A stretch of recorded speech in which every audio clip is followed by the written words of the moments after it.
Why do you believe that the United States so violently tries to overthrow other forms of government, such as socialist governments, such as what happened in Chile in 1973 and in Cuba?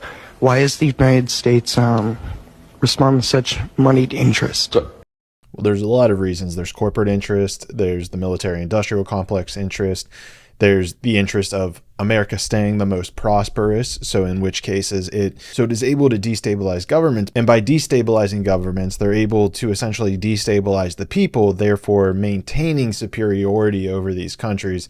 And so there's really just a big power structure going on, but there are a lot more reasons than just this. And let's see what Bernie has to say in this clip. Excellent. Everyone hear the question?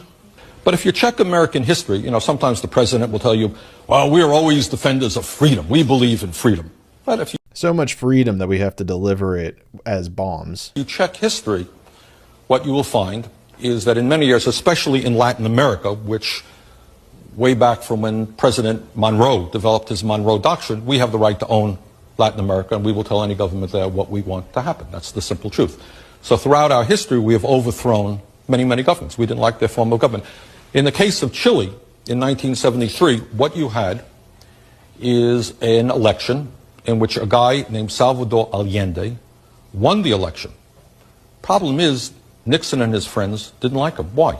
Because Salvador Allende fought for the poor people and the work. We don't want the interests of the poor people. The governments don't technically care about the poor people. They don't want a populist movement. They want to keep the rich, the elite, happy because that's where they get all their money from. People of that country. He believed that the resources of Chile, their copper mines and so forth, should belong to the people. And he won a free election. What a crazy idea. What a crazy thing that the people of that country deserve ownership of that country. Isn't that the point of our Constitution and what our founding fathers believed in? No one denied that for a second. It was a tough election. He didn't win by much, but he won a free election. There was another election. His party got more support. He was overthrown by the CIA and corporate interest, because corporate interest preferred, of course, that the United States companies dominate that country.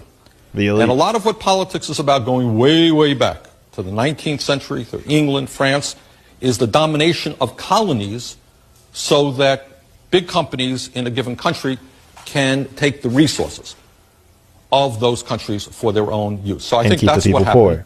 And it was a very unfortunate day in American history.